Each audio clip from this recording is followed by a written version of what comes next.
Bonsoir les amis, ravi de vous retrouver. Ce soir, nous accueillons le lieutenant-colonel Arnaud Charbonnel. Bonsoir. Bonsoir. Vous êtes directeur du recrutement, de la formation et de l'insertion au RSMA. Oui, tout à fait. Alors, notre émission a une valeur pédagogique. C'est quoi le RSMA? Le RSMA, Régiment du service militaire adapté de la Guyane, est un organisme d'insertion professionnelle au profit des jeunes Français ultramarins pour les insérer dans la vie active. Le RSMA n'existe que dans les territoires d'outre-mer. Oui, le RSMA est un dispositif spécifique développé dans les Outre-mer depuis plus de 55 ans afin de permettre une insertion de tous nos jeunes qui sont parfois assez éloignés de l'emploi. Aujourd'hui, le bilan du RSMA, parce que tout le monde en parle comme quelque chose de positif, vous en êtes satisfait? Clairement, les résultats du RSMA sont très satisfaisants. Pour l'année 2017, 77% de nos jeunes ont trouvé un emploi ou repris une formation à l'issue de leur formation chez nous. Quelles sont les conditions pour intégrer le RSMA? Alors, le RSMA est un dispositif d'insertion sous statut militaire, même si nous dépendons du ministère de l'Outre-mer. Pour cela, nos jeunes signent un contrat de statut militaire et donc doivent être français, avoir de 18 à 25 ans, être aptes physiquement au service militaire et surtout avoir un casier judiciaire compatible avec l'institution militaire. Le contrat, c'est pour une durée de combien de temps? Le contrat, en fonction du recrutement et de la formation, va de 6 mois à 1 an. C'est rémunéré? Oui, nos jeunes volontaires stagiaires sont rémunérés. Ils touchent un petit peu plus de 300 € lors de leur formation, sont bien sûr en internat chez nous, nourris, blanchis. D'accord. Et ils passent aussi le permis de conduire, etc. Oui, pour ceux qui ne l'ont pas à l'entrée et qui sont aptes, je tiens à le dire, qui sont aptes physiquement, notamment qui ne sont pas dépendants aux stupéfiants, nous les présentons au permis de conduire et nous les formons là-dessus. Globalement, 7 jeunes sur 10 obtiennent leur permis de conduire chez nous. Est-ce qu'il y a un quota de places? Le RSMA ouvre cette année 560 places de volontaires stagiaires, donc essentiellement à destination des jeunes non diplômés. C'est notre cible principale. Les jeunes non diplômés? Oui. Ça ne concerne pas des gens bacheliers qui décideraient de rentrer dans... Pour ces jeunes-là, on a une autre... ils peuvent aussi venir chez nous, puisqu'on a besoin d'un certain nombre de jeunes en encadrement. 138 places, qui sont là sur des contrats de 1 an renouvelables 4 fois. Ces places-là s'adressent à des jeunes qui sont déjà diplômés et qui cherchent une première expérience professionnelle. Eux aussi seront sous statut militaire et eux aussi doivent satisfaire aux conditions précédemment données. C'est quoi la vie militaire au sein de la caserne pour un jeune? Parce qu'il y a beaucoup de parents qui nous écoutent et moi je les incite un peu à pousser souvent ces jeunes qui sont là, désœuvrés sur ces structures. C'est quoi la vie?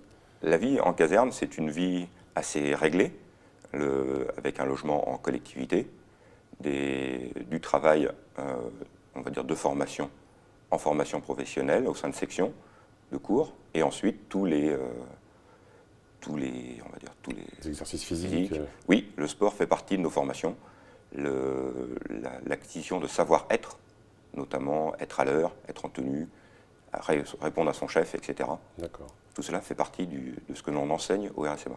Est-ce que la signature d'un contrat est la garantie de rester jusqu'au bout? Ou alors est-ce que des fois il vous est arrivé de mettre un terme à des contrats? Globalement, un petit peu moins de 10% de nos jeunes quittent en cours de formation.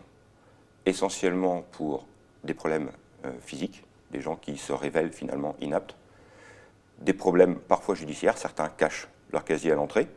Ah oui, d'accord, c'est arrivé. Oui, mais ça se révèle au cours de la scolarité.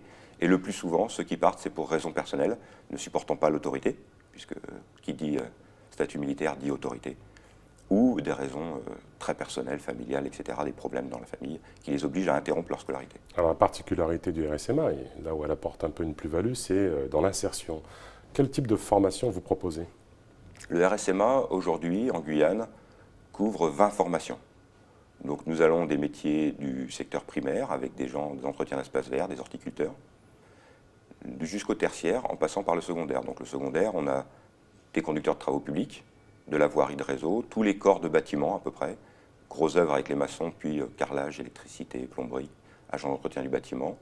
Et sur le tertiaire, on est plus sur des agents de sécurité, des agents de restauration et des agents de petite enfance. Il y a des partenariats qui ont été contractualisés avec notamment des entreprises. Bon, je pense notamment à la Montagne d'Or. Est-ce que la Montagne d'Or vous a rapproché? Je vais là-dessus 2 sujets. Tout d'abord, des partenariats des entreprises, oui. Le RSMA travaille au profit des entreprises puisque le but est que les jeunes trouvent un emploi. Donc nous établissons en permanence des partenariats avec des entreprises qui viennent nous voir pour des besoins spécifiques et on adapte nos formations. Y compris Pôle emploi par exemple aussi? Pôle emploi est un de nos gros partenaires à la fois en recrutement, puisqu'ils nous envoient un certain nombre de jeunes qui sont susceptibles de nous rejoindre, et de l'autre côté, nous travaillons avec eux sur leurs offres d'emploi pour répondre aux besoins.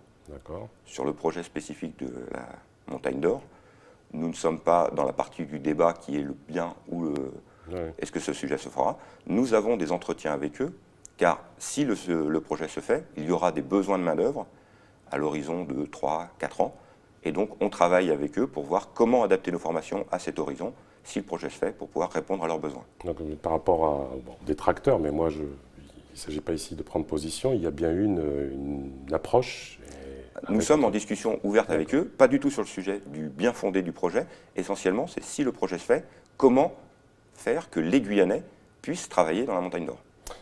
La réforme du service militaire envisagée par le président Macron, votre analyse? Est-ce que ça met en péril le RSMA? Non, le RSMA n'est pas en péril sur ce sujet-là. Je tiens tout de suite à préciser que le président parle d'un service national et pas d'un service militaire. Dans ce cadre-là, vous faites le distinguo. Clairement, il parle d'une grande partie qui sera civile. Là-dessus, j'en parle par rapport à ce qui est donné dans la presse. Le SMA n'est pas sur les discussions de ce niveau-là. Mais il est normal qu'à un moment ou à un autre, il prendra sans doute sa place, mais en tant que SMA. Le SMA en lui-même n'est pas du tout menacé par ce système-là. Vous êtes une institution qui montait en puissance. À terme, votre objectif, il est de quel ordre? Alors, le RSMA sort d'une phase de montée en puissance. Entre 2010 et 2017, nous avons doublé nos effectifs, notamment sur la Guyane. Aujourd'hui, on parle plutôt d'un palier. C'est fait à marche forcée. Il faut maintenant que l'on digère en interne cette montée en puissance. Et donc, sur le projet qu'a annoncé la ministre de l'Outre-mer, SMA 2025, il n'est pas question de forte augmentation des bénéficiaires. Peut-être quelques rééquilibrages entre territoires, mais le volume global ne devrait pas changer. Combien de militaires sont dédiés à encadrer le RSMA aujourd'hui? Aujourd'hui, le RSMA, c'est 132 cadres militaires et civils de la défense qui sont à l'encadrement de ces jeunes. Lieutenant-colonel Arnaud Charbonnel, merci beaucoup d'avoir répondu à nos questions. Bravo plaisir. Pour le RSMA. ATV, en tout cas, vous soutient. Les amis, merci pour vos retours, pour votre fidélité. Tchembered.